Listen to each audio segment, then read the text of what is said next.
Hello, Connecticut, and welcome to the Paid Leave Podcast.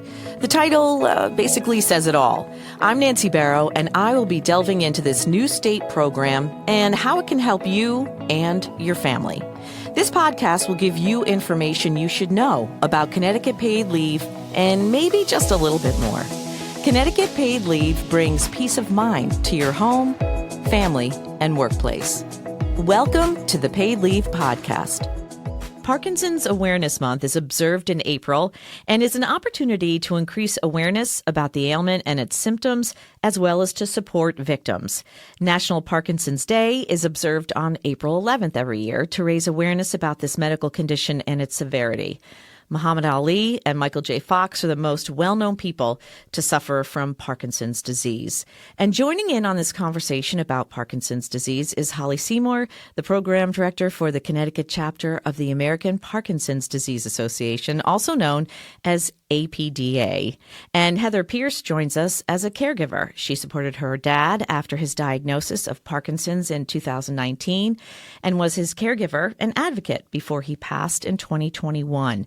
She's now a board member for APDA and leads a support group where she helps those with PD and their care partners navigate the changes of life with PD. And she also owns a company called ClearView Senior Living Advisors. She helps families connect to resources, and she's soon starting school in Vermont to be an end-of-life doula to further the support she can offer families. She's also a community educator for the Alzheimer's Association. So welcome to the Paid Leave Podcast, Holly and Heather. I'm so sorry about your dad. Thank you for having us. Thank you, Nancy. Holly, can you give me maybe just a little bit of background? What was your journey that brought you to be the program director of the Connecticut chapter of the APDA? Well, thank you so much for having me here today. I'm honored to represent the Connecticut chapter of APDA. As the program director, I have the honor of supporting the PD community with support groups, wellness programs, educational conferences, and more. And I take direct calls with requests for information referral services for those impacted by Parkinson's. And kind of how I fell into this role, or it was kind of a transition. Back in 2017, I was working in the assisted living world as a sales and marketing director, and I would help families who were interested in moving their loved one into assisted living. And I met a husband named Tony, and he was caring for his wife with Parkinson's, and it was just becoming more than he could manage. And listening to him was my spark to get a Parkinson's support group started at the community where I worked. Oh, wow. So I reached out to the APDA, and I let them know that I would love to start a Parkinson's support group in Glastonbury, where I worked at the time. And I started it, and I loved the support APDA offered me, the resources that were available to the people in my support group. And I had that group in Glastonbury for a few years before transitioning to Farmington, Connecticut. And I was able to facilitate a group there, and I still facilitate that support group. Oh, that's so nice. So I've been a facilitator since 2017, and in 2021, I reached out to APDA and said I'd really be interested in joining the board. I thought that it would allow me to kind of elevate the level of services and volunteerism I really craved. So I was able to join the board and loved the ability to, work with my fellow board members to advance our mission. And, I just dove right in. It was post-pandemic world, so it was a little weird. Everything was on Zoom, and then we slowly transitioned back to having, in-person events with masks, and, we navigated all of that. And then they posted a position for program director. And I said, that is me. I love helping people. That was kind of when I was in the assisted living sales and marketing role. I really enjoyed helping people. That was the most important thing. And I kind of would put on, I'm not a social worker, but I put on the social worker hat, or I put on my nurse hat, and I would try to guide people and give them resources. So I felt like this was just right up my alley. So I made that transition 2 years ago. And I'm really proud of the progress that I have been able to support in advancing the services we're able to provide Connecticut residents. What is Parkinson's disease? It's a movement disorder. It affects, the ability for people to perform common daily activities. It's a chronic and progressive disease, so it gets worse over time. And it's characterized by common motor symptoms such as tremor, stiffness, or rigidity in the muscles, slowness of movement, and it also gives issues with balance and posture. So those are the main hallmark symptoms of Parkinson's, but then there's this, we call it kind of the iceberg. Everything underneath the water is all the things you don't see. So it's the non-motor symptoms, which can be issues with depression, fatigue, sleep problems, constipation and orthostatic hypotension, all these different things that you can't see on the surface. And I like to clear up, many people just assume tremor equals Parkinson's, but there Right. are some differentiators, and there are people without tremors that have Parkinson's. So it's a snowflake disease. Everybody that you meet with Parkinson's, they have a different journey, they have a different set of symptoms, different progression. So it's kind of a tricky disease to treat. And I think that's why our support groups and our educational programs are so important. It's not a standardized progression or anything like that. So people need a lot of support. And are men more prone to it? Yeah, so there's about a 1.5 times more likely to men are more likely to have Parkinson's. And I think this can be for multiple reasons. There's, environmental impacts that are related to Parkinson's. So veterans who served in Vietnam War, who were exposed to Agent Orange, those tend to be men. So they're going to they're going to skew the rate of incidence. And then also just workplace exposures can also increase the incidence. But we are seeing quite a few women in our support groups, and they're there, and they need a different level of support, I think, because they're women and they're the caregivers usually. Right. So it's a different role. Are there medications or treatments? What can you do for someone who has Parkinson's? So with Parkinson's, there are over 30 medications currently prescribed for Parkinson's, and they manage the symptoms. They do not slow progression, and they cannot reverse any of the disease progression thus far. So they're an important component, but I do always recommend people to participate in physical therapy and occupational therapy and speech therapy, and to be avid exercisers. Exercise is the best thing for Parkinson's. It's neuroprotective. It can really make a huge impact on their disease progression, in slowing and flatlining it, and kind of, you want to plateau in progression. That's a good thing. So it's very important that we preach that every chance we get, to let people know that just in the way that they take their medication in the morning, they need to plan how they're going to exercise that day. It can be difficult for whatever symptoms are bothering them, but we really try to encourage any exercise in any form, whether it be just walking back and forth to the mailbox. Whatever you can do is really important. A body in motion stays in motion, right? That's it. Don't move. If you don't use it, you lose it. And that's for your body and your brain. And So your brain. we make that recommendation regularly. We have a wonderful network of movement disorder specialists here in Connecticut, from doctors with Yale, UConn, Hartford Healthcare, Hospital for Special Care. Those centers have movement disorder specialists, which are neurologists who took an extra 2 years to become experts on movement disorders, mainly Parkinson's. For movement disorder specialists, they say 80% of their patients have Parkinson's. So the other movement disorders that exist make up the other 20% of their practice. So they're experts. They see it all day.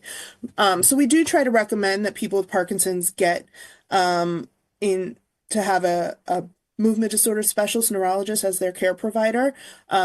That's not always possible just because, doctor shortages and things like that. But you want to be with a neurologist who is comfortable in making, the right recommendations for your Parkinson's care. Because as I mentioned earlier, it's a really challenging disease to treat because everybody's so different. So you want somebody who understands the nuance of Parkinson's, and it's not just, oh, here's this pill, bye, see you in 6 months or see you in a year.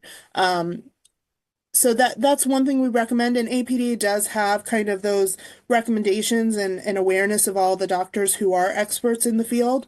And then beyond Connecticut, we look at the different, movement disorder societies and things like that to recommend. I sometimes get calls of, a sister or a cousin that lives here in Connecticut and reached out to Connecticut APDA, but their loved one lives in Pennsylvania. So I'll look up some resources. So we try to be of service to anybody who gives us a call. Plus, APDA National has a hotline, a helpline that can help people. So, we have this network across the country that can get people the information they need. What about research and clinical trials? Do you have a lot of those? Yeah, so APDA, we're a grassroots organization, community focused, but we have invested $65 million in research since our inception, and we fund 9 centers of advanced research, one of which is here in Connecticut. So at the Yale School of Medicine, our funding supports discovery of genetic targets for precision medicine, drug development, using big data and stem cell avatars, stuff way above my pay grade, but really, really cool things are happening. Everything with stem cell to me is like really interesting, Yeah, and biomarker discovery. So, I think there's this research that we're helping fund is hopefully going to bring, get the cause of Parkinson's. There are ideas, but we have to get to the root cause before we can get the cure. So we're working with some of the smartest people in the world to help fund their research. And I actually just yesterday had the opportunity to visit the Yale School of Medicine Research Center and listen to some of the scientists behind it, and it's incredible and really exciting to see what's happening at the forefront of cutting edge research. So Heather, can you tell me the story of your dad and his diagnosis with Parkinson's and your involvement in that journey? Sure, absolutely. So my dad grew up in Western Massachusetts, and he raised my sister and I with my mom in Vermont. And he was a hard worker. He worked 6 to 7 days a week. He was always passionate about things that he did. So if he wanted to build houses, he would build 3 houses because he wanted to. That was his passion. He's had his own lawn care business. He was a pretty famous bartender up at Killington at the ski resort. Oh, no, I probably know him well. Based mash was his famous drink that he brought up. I think it was in like the Bahamas, it was a drink, and then he brought it to Killington. So he was social, loved being around people. When he'd come and visit me in Connecticut, he would hang out at the senior living communities that I would work at and hang out with the residents, and they'd ask him, "When are you moving in, Bernie?" And he just loved it. He loved the concept. And so we always kind of had this plan that if he ever needed senior living, he would come back to me and I would help him. So he retired at the age of 75. He had a condo in Florida, and my sister and her children are down there. So he decided to permanently retire and spend his full time there. Shortly after going there, he really didn't like the hot weather. He wasn't really into the heat.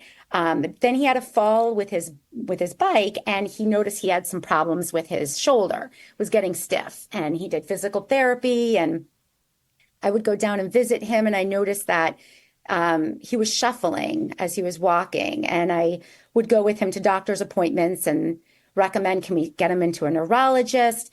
Things in Florida just happened a little bit slower. And then one day I got a phone call from him, and he said, I sold my condo.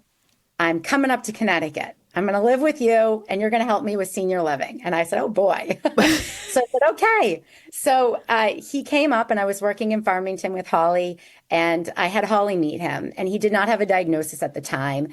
I think he had some denial about it. He just didn't share some other symptoms he was having. And I said, Holly, what do you think about this? And I had an idea, but I needed Holly just to kind of look. And she goes, I don't know, but I really think it might be Parkinson's. So we saw a movement special disorder, and we went through the DAT scan, which did show that he had Parkinson's. Is that the only way you can tell? Is it hard to diagnose? There's a couple new tests. I know, Holly, there's the skin graft one that they now do. Do you know much about that? Yeah. So the main way Parkinson's is diagnosed is through a clinical assessment from a neurologist or a doctor. So they're going to look at how you move your hands. They're going to watch you walk to see if you have a shuffling gait. Not swinging both arms when you walk. If you keep one kind of still at your side and the other swings, that may be a sign of Parkinson's. So they're looking at several of these things when they do a clinical assessment. So that was the main way that Parkinson's was diagnosed.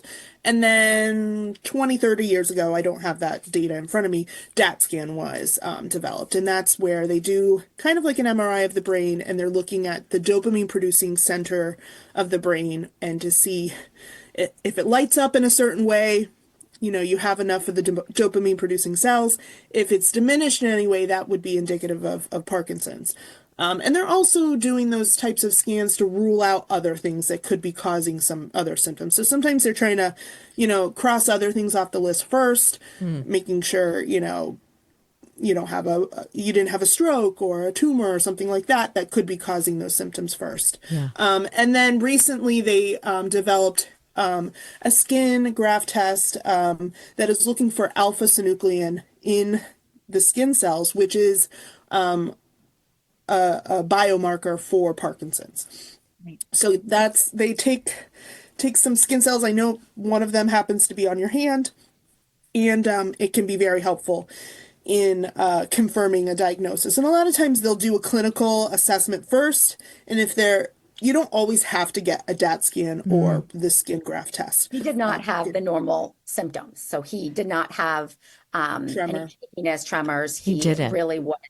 He definitely was unique with his symptoms. And like when you say the dopamine factor of it, right? Like, is that where the depression can come in because you're not releasing enough dopamine? So that's like where you can really be depressed. Is that? Yeah. Because you said that was one of the symptoms. Yeah, depression is definitely a tough symptom. So by the time most people are diagnosed with Parkinson's, they've lost 70 to 80% of their dopamine producing cells. So it can be a huge change, and that the dopamine kind of helps with movement. It helps make it smooth, steps to go one in front of the other. It makes you more graceful, versus without that dopamine, your movements are more clunky. They take more time. And then, that the drive, the happiness, the get up and go, you just don't have that. Did you see that with your dad, Heather? Yeah, I mean, he was not sleeping well at night, so he was really tired during the day. He always had a really great smile on his face, so he was really hard to see some depression maybe later on down his journey. But he was definitely tired through the day. I mean, it was exhausting for him. And sleep issues are common in Parkinson's as well. And how was that for you, Heather?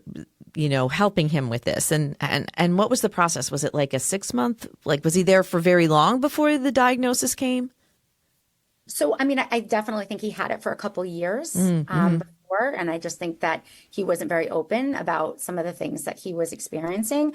But it was hard because it was right before COVID, and it was hard for him to do the exercises, even though he knew it was good for him. It was just really, he was exhausted. So then we went through the lockdown. And so as a caregiver, I had to advocate for his care, and I had to advocate for his support. I have my immediate family, my husband and my children here, but not, his family's in Massachusetts, and we had family in Florida. So it was really solely on me to really help advocate. So. But Heather, that must have been super hard for you, knowing what might be coming for your dad. Definitely. Yeah, it was super hard because it was very quick. And I thought we would have had more time with him, but it was definitely very hard. So did it progress faster than a normal case? Well, I guess there's no normal case, right? Because you said there's like snowflakes. Yeah, they're all different. He did have a fall, and the fall really, progressed things for him. So unfortunately that did, change things for him when he had that fall. And how did you take care of yourself, knowing that, you you do this for a living, right? Like you know what is happening, but like, how did you give back to yourself? Did you do that? Did you give yourself time? Because you did have the tools, but sometimes it's hard to. Some tools. It's hard because, I think I had Holly, and she every day I had her, and I had my husband and my family, and I kept going. I think that's what got me up every day, is that support, that immediate support. But I, turned to therapy. I was doing it virtually. So I'd be in the car before work, lunch break, after work, really just helping with coping strategies and really helping with trying to be kinder to myself, because I would always beat myself up over what just happened, or I shouldn't have went away for a couple of days, or this wouldn't have happened. Those types of things. I could still see my dad's face when I'd walk in the room, and it would be 4 a.m. and I'd be there, and he'd be like, "Heather, you're here." And just knowing that he was never alone, or he was never like, I didn't let him down, because it went from him being my rock to now I had to be his rock. And I never wanted to show weakness or sadness around him. So we laughed a lot. We made a lot of jokes, because that was how we coped, like growing up, and that's how he did. So everything, even to end of life, having that hospice team supported him, supported me. And it continued for 13 months after he passed. And I still have some of the things in my office just as little signs and, quotes and things to remind myself that it's okay. Connecticut paid leave does cover mental health and behavioral health. So if your doctor says, hey, listen, you're suffering from depression and anxiety, those are serious health conditions and can be really life altering, right? It can be overwhelming. And when you're a caregiver to a loved one, especially, it is. How important is the mental health when you get a diagnosis and beyond for family members? And how important are the services that Connecticut paid leave can do for family members and for someone who just recently got a diagnosis and needs to take some time off and talk to doctors and go get their own therapy? Yeah, I think mental health needs to be an important pillar in the support that somebody has. So whether, exercise is really important, mental health, social support systems, having a really solid healthcare team, and that family support is really crucial when you're challenged with Parkinson's and other chronic diseases. So you have to look at how you can make sure your cup stays at the right level. I don't know if it has to be full, but you want it to be at least have something in the cup, right? And, whether it be talking to your doctor about the burnout or the caregiver stress that you're dealing with, or personally, if you're diagnosed, dealing with the changes. If you need to make workplace accommodations, if you need to, spend some time away from work to focus on what your plan is going to be next, I think it's important to talk to your doctor about that so that you can get the services. And we're so lucky here in Connecticut to have the paid leave program. It's a lifeline for so many families, and we're just excited to help, spread that to the Parkinson's community, that this chronic disease is a lot to take on. And if you need to take time away from work in order to do so, it's here for that. Yeah, the chronic conditions like Parkinson's, you can take it every year, right? So it's 12 weeks in a year. You can take it all at once if you need to, if it's, it's been a very overwhelming time, or you're hospitalized or whatever happens, or you can break it up. You can do it intermittently. You can do a couple weeks here, or you can do a couple weeks there, or reduce schedule from work if you know you're going to be taking afternoons off. So there's real flexibility with the program, but it is such a wonderful program for the caregivers too, so they can take time away from work and not worry about paying the bills and staying with their loved ones. So they can do that, which I love this program. I do. We are really lucky in Connecticut to have it. I have members of my support group who have had deep brain stimulation, which is a surgery to help manage the symptoms of Parkinson's.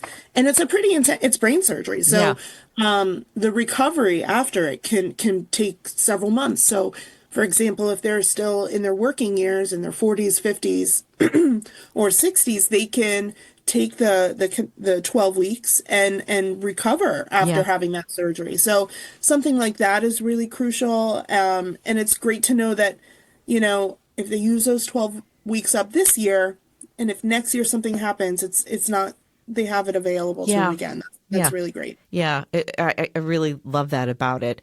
What did you learn about yourself, Heather, going through this process with your father? I learned that I'm stronger than I thought I was. I really am. And I just learned that I just can really go through any tough times, and reach out to those people that were there for me, because, I mean, I would have been really lost without the support, but I'm a lot stronger. Yeah. And your trajectory of life has sort of changed too after that, right? Yeah. It really did. Having her own business. I mean, look at her now. I know, right? Like, so your trajectory changed because of your dad. What a beautiful gift that was, honestly. You know what I mean? Yeah. After 20 years, I left corporate and started ClearView Senior Living Advisor. And I wanted to help support the families and the seniors that are out there, helping them navigate what they're going through. And maybe it's staying home or maybe it's senior living, but really not all communities can support someone to age in place. So really help them give them some options that could really be a great fit for them and the resources that are out there. A lot of times I talk to families, even in the support groups setting, where they are like, I'm at a dead end. I don't know where else I can go. And I also have a podcast that we talk with resources that come on. And there are a lot of free resources here in Connecticut that can help you. They come to the home. There's wonderful veteran services. There's just so much. And it's hard when you go on the internet and you Google, because you can get lost in that search. You can. So if I can help people feel less overwhelmed and really just be supportive, that's a gift. Yeah. People. And what advice would you give someone who may be in a caregiving space that you were in for a family member who was just diagnosed with Parkinson's? What advice would you give someone, Heather? I would say let them lead and don't push them when they say no. I think offering support without being pushy or overwhelming, even if you believe you know what's best for them, it's really best to let them lead. This is their journey and we're there to support them. Yeah. There's about 12,000 people living in Connecticut with Parkinson's. And the more we can do to reach out and support those, the better. A well-educated community, I think, can take their journey into their own hands, and we want to be that support system for them. We're happy to be at the table. But I also think that, you're not alone on this journey. And there's wonderful, as we mentioned, movement disorder programs throughout Connecticut. There's so much support through 36 different support groups here in Connecticut, the programs that APDA offers, and the resources to really help people feel connected and supportive. You're not alone. And I think if we can get the word out for April and touch some more people, it's great. All our events are free. We want to make sure they're accessible to everybody. So we bring together, our community events like our optimism walks, which are fundraising in nature, but still just a great community event. Our education conferences that we do each year, Ask the Doctor programs, art programs, wellness programs. Our goal is to make life better for people with Parkinson's, and we do that with offering these types of programs.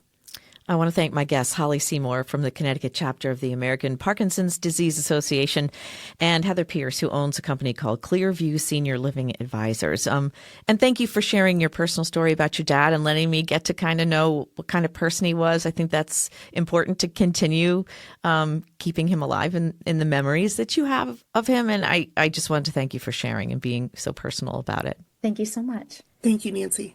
For more information or to apply for benefits, please go to ctpaidleave.org. This has been another edition of the Paid Leave Podcast. Please like and subscribe so you'll be notified about new podcasts that become available. Connecticut Paid Leave is a public act with a personal purpose. I'm Nancy Barrow, and thanks for listening.